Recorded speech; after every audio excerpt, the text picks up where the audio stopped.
अभी हाँ, hello everyone. Last video में हमने देखा था कि जो तुम्हारा फिजियोलॉजी क्या है उस, ठीक है, और उसके बाद उस फिजियोलॉजी पे कार्बनिक एनहाइड्रेस इनहिबिटर का यूज़ करेंगे तो उस पर क्या क्या इफेक्ट आएगा। ठीक, अब हम देखेंगे इस डायूरेटिक का, कौन सा डायूरेटिक, कार्बनिक एनहाइड्रेस इनहिबिटर, इसका यूज़ क्या क्या होगा। ठीक है, कहाँ पे इसको यूज़ करते हैं। ठीक, तो यूज़ लिख लो, यूज़ ऑफ कार्बनिक एनहाइड्रेस इनहिबिटर। ठीक है, और इसी के साथ साथ इसके इफ़ेक्ट समझा दिए जाएंगे और साइड इफ़ेक्ट जो भी हैं। ठीक, अच्छा, तो अब उसमें जो जो बताया था उस हिसाब से सबसे पहले देख लेते हैं कि इसका यूज़ क्या होता है। हम पढ़ किस में रहे हैं, इसको डायूरेटिक्स में पढ़ रहे हैं ना, तो पहले इसका डायूरेटिक इफ़ेक्ट देख लेते हैं। डायूरेटिक इफ़ेक्ट, ठीक है। हमने जैसे लास्ट वीडियो में देखा था कि क्या हो रहा था कि जो सोडियम बन रहा था वो सोडियम आसानी से रीअब्जॉर्ब भी हो जा रहा था। कहाँ पे, लूप ऑफ हेनले में, है ना। यानी जो सोडियम पीसीटी में एक्सक्रीट हुआ वो सारा का सारा वापस रीअब्जॉर्ब हो गया लूप ऑफ हेनले में। अगर ये चीज़ हो गई, एक चीज़ तुमने पढ़ा होगा, जहाँ जहाँ सोडियम जाता है उसके साथ साथ वाटर उसको फॉलो करता है। ठीक है, आसान भाषा में समझे तो अब सोचो अगर यहाँ सोडियम रीअब्जॉर्ब हो गया तो सारा का सारा वाटर भी रीअब्जॉर्ब हो गया। तो अब मुझे बताओ यूरिन में वाटर आया, नहीं आया। यूरिन में जब वाटर नहीं आया तो यूरिन का वॉल्यूम बढ़ा, वॉल्यूम नहीं बढ़ा, और वॉल्यूम नहीं बढ़ा तो मुझे बताओ डायूरेटिक इफेक्ट आया, डायूरेटिक इफेक्ट उतना अच्छा नहीं आया। तो डायूरेटिक इफेक्ट इसका कैसा है, बेकार, बैड। ठीक है, तो इसे एज अ डायूरेटिक हम ज़्यादा यूज़ नहीं करते हैं। ठीक, पहला। दूसरा, अब देखो मैं सब इसी में बता दे रहा हूँ जो भी ड्रग हैं और जो भी इसमें होते हैं। ठीक है, तो अब देखो इसमें जो ड्रग की हम बात करें तो ड्रग हमारे कई होते हैं। जैसे ड्रग्स के पहले नाम देख लो, है ना। सबसे कॉमन जो मोस्ट प्रोटोटाइप ड्रग है उसका नाम होता है एसिटाजोलामाइड, एसिटाजोलामाइड। ठीक, दूसरा होता है मेथाजोलामाइड, तीसरा डोरजोलामाइड, डोरजोलामाइड, चौथा ब्रिंजोलामाइड। ठीक है, चार, एक आध और है, कोई एग्जांपल मुझे याद नहीं है, लेकिन हाँ 5-6 एग्जांपल होते हैं मेन, तो 4 मैंने बता दिए हैं और इसका यूज़ भी पता चल जाएगा। ठीक, तो पहला हो गया डायूरेटिक इफेक्ट। दूसरा देखते हैं हम कि बाकी इसके क्या क्या इफेक्ट आते हैं। ठीक, अच्छा, इसमें हमने एक चीज़ पढ़ी थी कि इसने क्या किया था, तुम्हारे बाइकार्बोनेट को कम करवाया था, है ना। बाइकार्बोनेट का क्या कराया था, डिक्रीज करवाया था एब्जॉर्प्शन इन ब्लड वेसल, है ना। उसमें हमने पढ़ा था कि सेल था, सेल में दो चीज़ बन रही थी, H+ और बाइकार्बोनेट, है ना, H2CO3 से। अभी SCO3 कहाँ जा रहा था, ब्लड वेसल में जा रहा था। अब इसी को मैं अगर इनिबिट कर दूं तो SCO3 बनेगा नहीं तो ब्लड वेसल में जाएगा नहीं, और जब ब्लड वेसल में नहीं जाएगा तो ये कंडीशन क्या कराएगी, मेटाबॉलिक एल्कलोसिस। ठीक है, अच्छा, पहली चीज़। अब दूसरी चीज़, इसी में एक स्पेशलाइज फॉर्म होता है मेटाबॉलिक एल्कलोसिस का। जैसे ये क्या होता है कि SCO3 जो है इसमें नहीं जा रहा है, यानी कि ऐसा सोचो कि एक नेगेटिव चार्ज इसमें नहीं जा रहा है। ठीक है, यानी इसमें कैसा चार्ज, ब्लड के अंदर कैसा चार्ज आ रहा है, पॉजिटिव। तो इसके रिस्पॉन्स में जो क्लोराइड होता है वो आने लगता है ज़्यादा। तो इसका एक और स्पेशल नाम होता है, इसको कहते हैं हाइपर क्लोरेमिक मेटाबॉलिक एल्कलोसिस। ठीक है, तो एक इफेक्ट ये हो गया। ठीक है, लास्ट वीडियो देखना और क्लियर ये चीज़ समझ में आएगी। यहाँ ये जल्दी जल्दी मैं बता रहा हूँ। अच्छा, ये हो गया। अब ये है, ठीक है, इसको फिर हम यूज़ कहाँ कर सकते हैं, अब एल्कलोसिस, ठीक है ना। तो ये क्या, सॉरी एल्कलोसिस पे लिख दिया मैंने, एसिडोसिस लिखेंगे, एसिडोसिस, है ना, क्योंकि SCO3 बेस है, बेस नहीं जाएगा तो ब्लड में एसिडिक कंडीशन बढ़ेगी, एसिडिक कंडीशन बढ़ेगी तो एसिडोसिस हो जाएगा। तो इसको यूज़ कहाँ पे कर सकते हैं, कर सकते हैं हम किस में, मेटाबॉलिक एल्कलोसिस में। ठीक ना। अगर बेसिक कंडीशन है तो उसमें आप ये देंगे, एसिडिक कंडीशन आएगी तो ये एल्कलोसिस की दिक्कत ट्रीट हो जाएगी। ये वैसे नॉर्मल कंडीशन में हम देखते हैं ना, जैसे कोई भी एल्कलोसिस का पेशेंट आता है तो उसमें क्या होता है कि सबसे पहले हम ना पोटेशियम लेवल को मेंटेन करने की कोशिश करते हैं, फिर तो कुछ आईवी फ्लूइड्स देते हैं, ठीक है, इन सबसे कंट्रोल करने की हम कोशिश करते हैं कोई भी मरीज है। लेकिन अब इन केस कोई जैसे कार्डियक फेलियर का मरीज है जिसका हार्ट काम नहीं कर रहा, और उसमें तुम फ्लूइड चढ़ा दो तो हार्ट पे तो और लोड बढ़ जाएगा फ्लूइड को पंप करने का, इसलिए वहाँ पे आईवी फ्लूइड नहीं दिया जाता, उसकी जगह हम दे देते हैं तुम्हारा ये एसिटाजोलामाइड। एसिटाजोलामाइड दे देते हैं तो फिर क्या कराता है उन मरीजों में मेटाबॉलिक एल्कलोसिस को रिवर्स करा देता है। क्यों? क्योंकि खुद ही एसिडोसिस करवा रहा है, ठीक ना। ये मत पढ़ना, ये तो ऐसे समझाने के लिए बोल दिया। मेन क्या करा रहा है ये याद रखना, एसिडोसिस किसके लिए दे देंगे, मेटाबॉलिक एल्कलोसिस के ट्रीटमेंट के लिए, ठीक है। और कैसे करा रहा हो लास्ट वीडियो में पता है, ठीक है। तीसरा, अच्छा ये हो गया। तीसरा ये है कि अब देखो हमने एक चीज़ पढ़ी थी कि ये क्या करवाता है, कि हमने पढ़ा था कि ये जो है दो चीज़, ये क्या करवा रहा था, SCO3 को कम करवा रहा था, ठीक है, और एक और चीज़ क्या करवाता, CA को इनहिबिट कराता, कार्बनिक एनहाइड्रेस को, ठीक। अब ये कार्बनिक एनहाइड्रेस एक किडनी में तो है नहीं, है तो पूरे शरीर में हर जगह।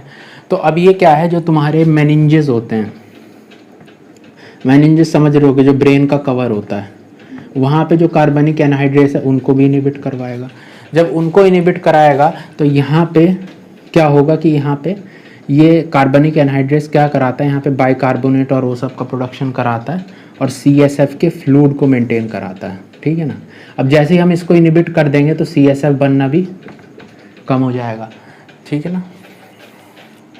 दूसरी चीज़ आईज में देख लो, आई में क्या बनता है, कौन सा फ्लूइड होता है, एक एक्वस ह्यूमर, है ना, 11th क्लास एक्वस ह्यूमर। अब ये एक्वस ह्यूमर को अब क्या करेंगे, इसमें भी किसका रोल होता है, CA का रोल होता है, और थोड़ा बहुत CO2 बाइकार्बोनेट का रोल होता है। अब ये सबको क्या कर रहा है, ये ड्रग इनहिबिट कर रहा है, तो जब ये इनहिबिट करेगा तो एक्वस ह्यूमर बन पाएगा नहीं, तो इसकी भी वैल्यू क्या हो जाएगी, घट जाएगी, ठीक। तो ये तो इफेक्ट हो गया, इफेक्ट दो इफेक्ट हुए। पहला क्या है, decrease CSF production, cerebrospinal fluid production. दूसरा क्या है, एक्वस ह्यूमर प्रोडक्शन घट रहा है। तो अब मुझे बताओ, इसी के हिसाब से हम इसका इलाज कर सकते हैं। अब सोचो एक्वस ह्यूमर कौन सी बीमारी में बढ़ता है, ग्लूकोमा में, तो हम इसको कहाँ पे यूज़ करेंगे, ग्लूकोमा में, ठीक है। ग्लूकोमा में हम दे सकते हैं। ग्लूकोमा में क्या होता है, एक्चुअली एक्वस ह्यूमर बढ़ता है तो इससे हम कम करा देंगे। यूज़ क्या करते हैं, कौन सा ड्रग यहाँ पे, ये दोनों, कौन सा, डोरजोलामाइड और ब्रिंजोलामाइड, टॉपिकल रूट से देते हैं आइज़ में। और फिर CSF है। अब CSF है, CSF को हम कम करा रहे हैं, ये CSF को कम कराते हैं तो इसे कई जगह पे दे सकते हैं। मतलब CSF क्या कराएगा, ऐसा सोचो, ब्रेन में जो मेनिंजेस का कवर है वहाँ पे अगर फ्लूइड इकट्ठा हो जाए तो क्या करेगा, ब्रेन पे प्रेशर डालेगा, ठीक है, उस और नर्व्स वेसल्स पे प्रेशर डालेगा, तो उसकी वजह से क्या हो सकता है, हेडेक हो सकता है अगर CSF ज़्यादा है, ठीक है, कन्फ्यूजन, सिडेशन, है ना, लॉस ऑफ कॉन्शियसनेस, सब कुछ, इतना कुछ हो सकता है। तो हम CSF का प्रोडक्शन उस केस में कम करा सकते हैं। किस में, जैसे पहला एक है ऑल्टीट्यूड या फिर माउंटेन सिकनेस, माउंटेन सिकनेस। दूसरा in case of cerebral edema. Edema मतलब क्या होता है, फ्लूइड कलेक्शन, यानी कहाँ पे फ्लूइड कलेक्शन है, सेरेब्रल मेनिंजेस में, और उसको कम कराना है तुम CSF को ही कम करा देंगे। माउंटेन सिकनेस में क्या होगा भाइयों, माउंटेन सिकनेस में होगा कि जब हम मतलब कहीं भी हाई एल्टीट्यूड पे जाते हैं तो वहाँ पे एक तो पहली चीज़ है ऑक्सीजन की मात्रा कम होती है, तो ऑक्सीजन की मात्रा जब कम होगी तो उसकी वजह से RBC प्रोडक्शन बढ़ता है, ठीक, RBC प्रोडक्शन ज़्यादा होगा, ब्लड जो है मोर विस्कस हो जाता है। तो जो मोर विस्कस ब्लड जब ब्रेन के वेसल्स में आता है, खुद ही सोचो, गाढ़ा जो पानी होता है, गाढ़ा फ्लूइड होता है, वो फ्लो बहुत स्लो करेगा। तो जैसे एक बार ब्लड वेसल्स में आ जाता है तो वहाँ पे बहुत समय तक रिटेन होता है, तो ईजिली से वहाँ पे क्या होगा, जब बहुत समय तक इकट्ठा होगा ब्रेन के वेसल्स में, तो वहाँ से जितना फ्लूइड है वो सारा क्या है, इंटरस्टेशियल स्पेस में जाने लगेगा कैपिलरीज के थ्रू। तो इस वजह से क्या होता है कि अगर आप पहाड़ पे जाते हैं तो वहाँ पे भी सेरेब्रल एडीमा और का होने का खतरा बढ़ जाता है, क्योंकि ब्लड जो है मोर विस्कस होने लगता है कुछ दिनों के दौरान में। ठीक, तो ये 3 तो ये बता दिया मैंने, ठीक है इसमें। ठीक है, नेक्स्ट देखते हैं।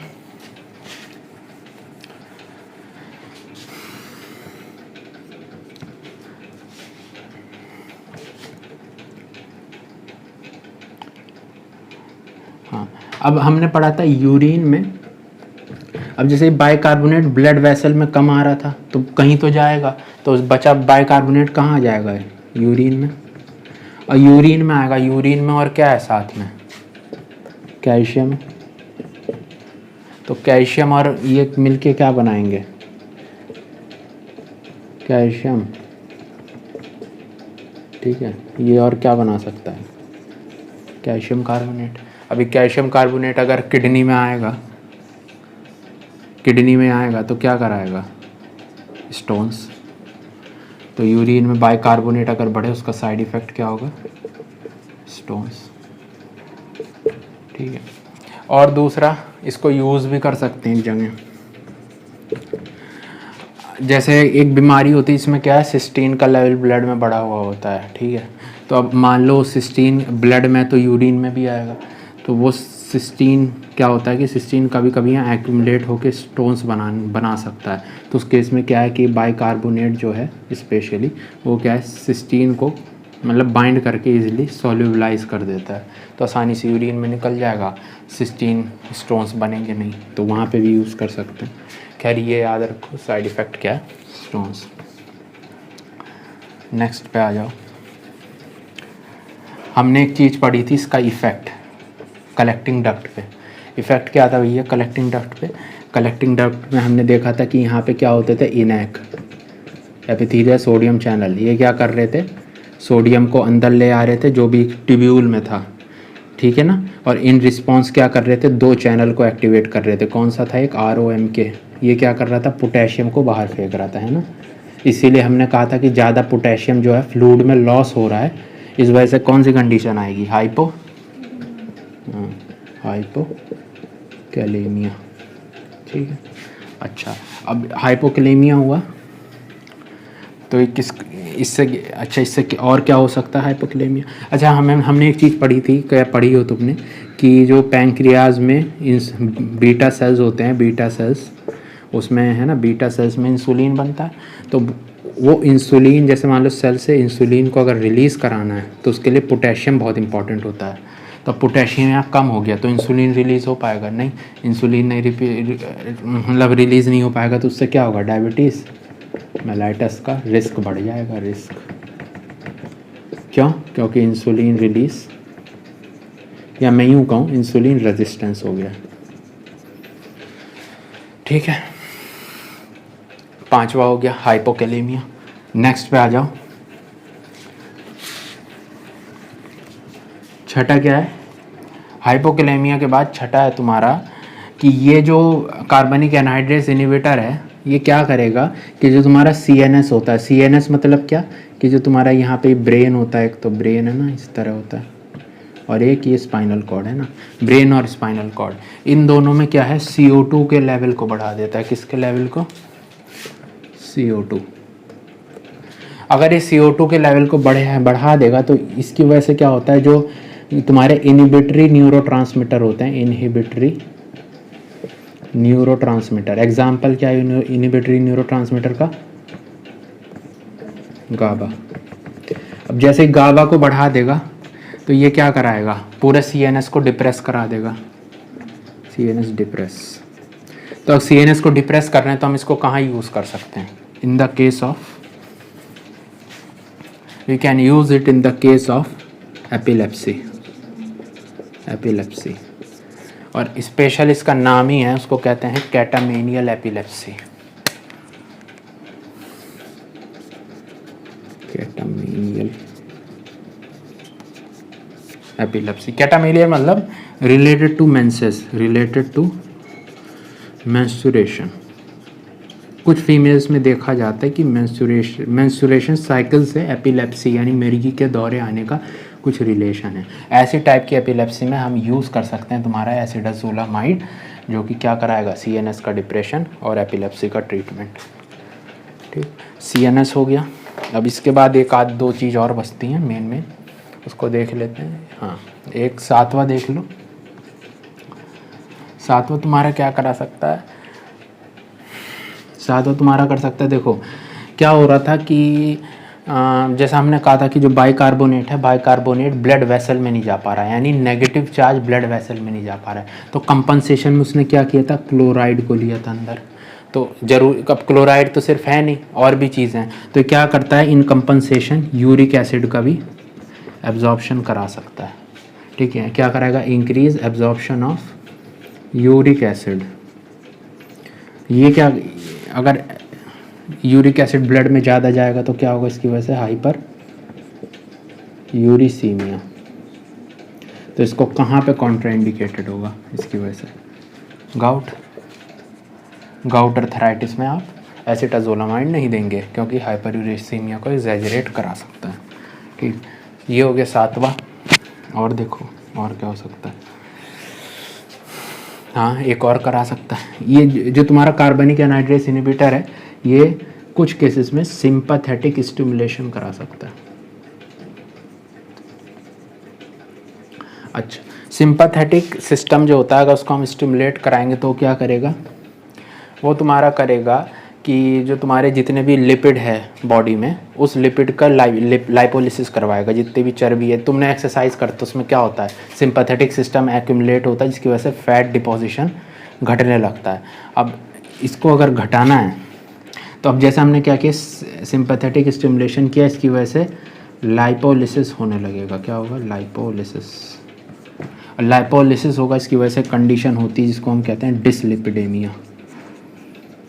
होता क्या है इसमें, उसमें जो भी तुम्हारा लिपिड है उसकी मात्रा ब्लड में बढ़ जाती है। अब फैट अगर टूट रहा है तो कहीं तो जाएगा ना, ब्लड में जाता है, ब्लड में जाएगा तो उसमें क्या होता है, डिसलिपिडेमिया, यानी LDL लेवल जो का बढ़ जाएगा, HDL लेवल घट जाएगा, VLDL बढ़ जाता है, टोटल कोलेस्ट्रॉल बढ़ जाता है, ट्राइग्लिसराइड बढ़ जाता है, ये सब है।